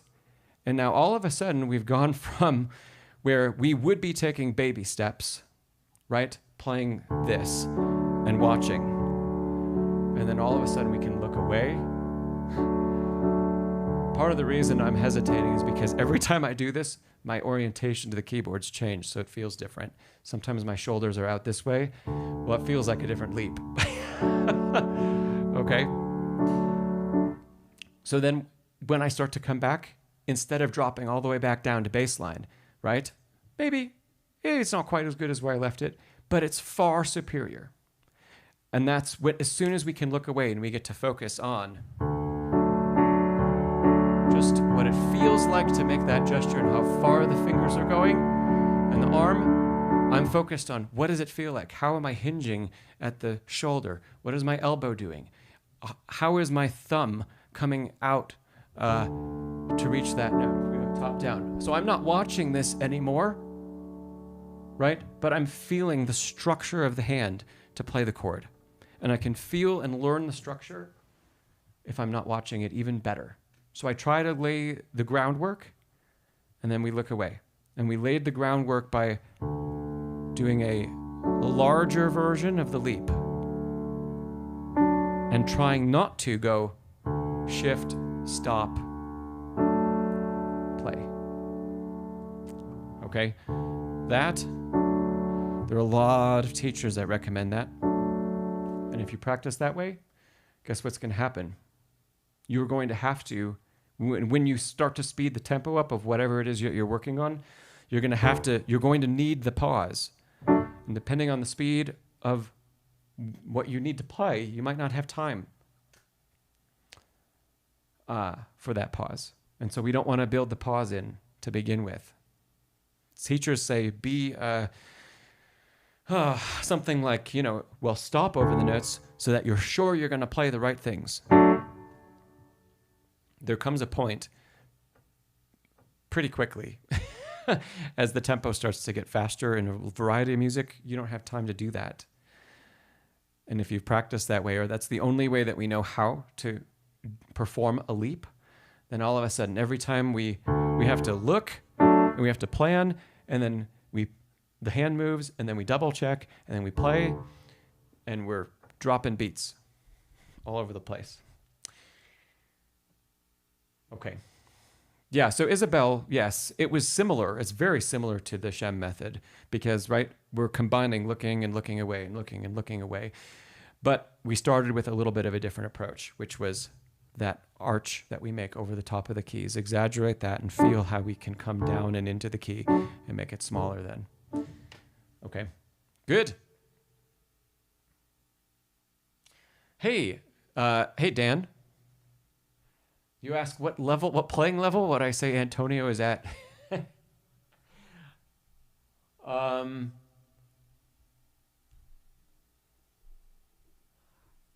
Okay, maybe I'll try to answer that question, and then we're going to call it a day.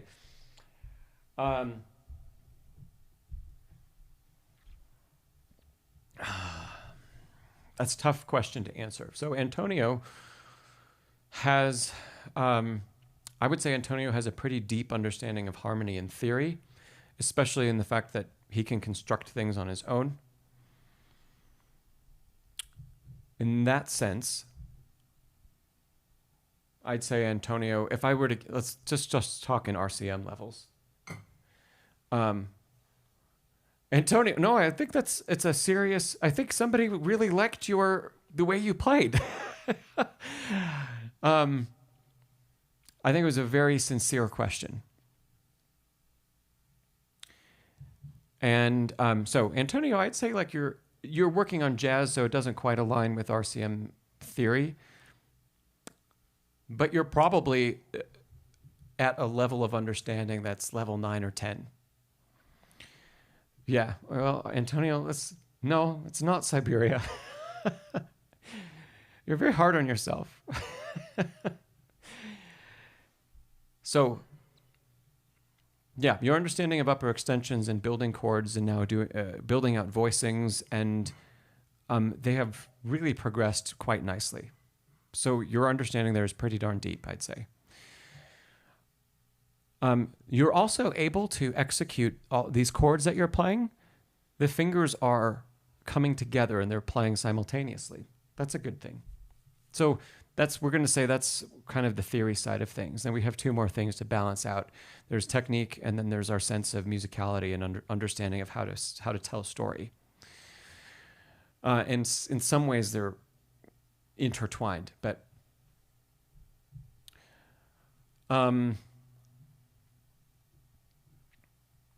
musically, Antonio, let's say RCM level 5, 6. Somewhere in there, mid-intermediate.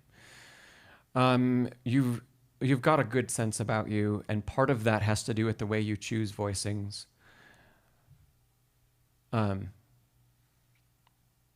So yeah, I think that's good. The things that we talked about today, as far as like phrase and stuff like that, of course, there's room to take it to another level.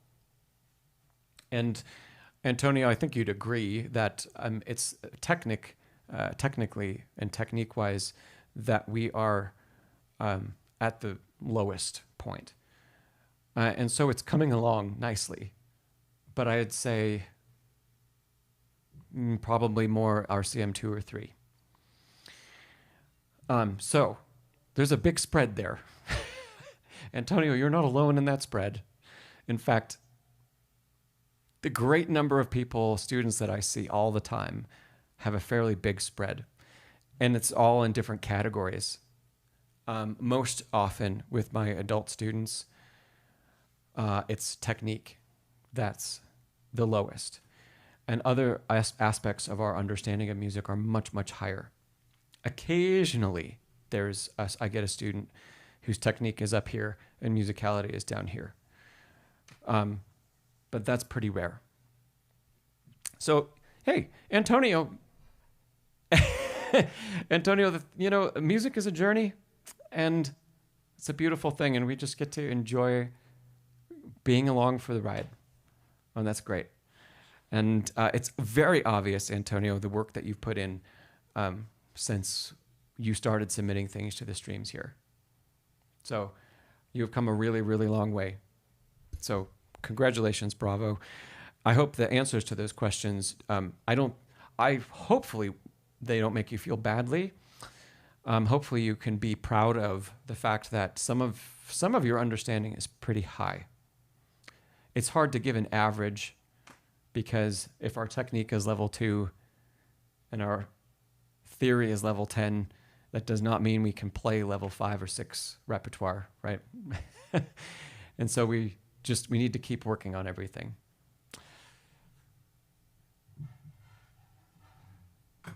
Okay. That's going to be it for today.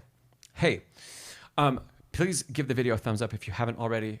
Also, check out, if you were late to the stream, the opening of the stream was my arrangement of Ave Maria.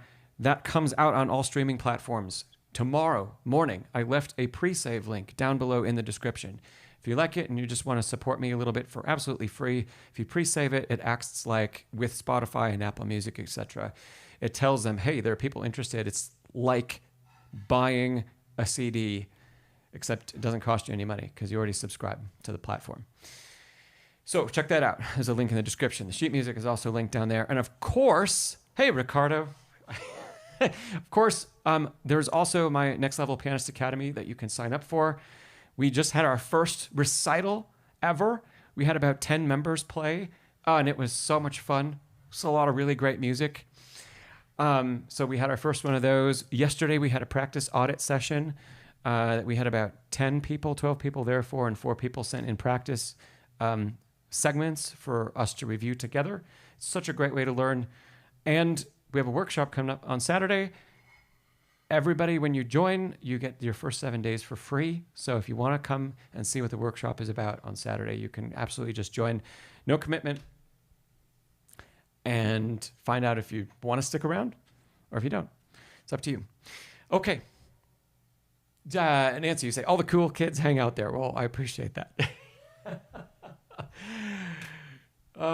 Thanks, Bjorn. And thanks for a great question. That was a fun thing to chat about. And thanks, everybody, for being here. Really appreciate it. The next stream, I believe, is going to be a little bit... Actually, it's going to be very delayed. Because next week, we won't have one. The week after that is the first week of May. We won't have one. The week after that is when we would normally have a stream. I'm not going to be here. I'm going to be on vacation. And I'm really looking forward to that. So it's going to be about a month before our next one of these, okay? It'll be May 27th. That gives you plenty of time if you want to send in a video submission, like we talked about with Antonio and Bethany today. You can get something prepped and send it on in. Okay. Have a great rest of your day, evening, afternoon, wherever you happen to be. And hope to continue to see you around the channel. Check out the video that comes out Friday.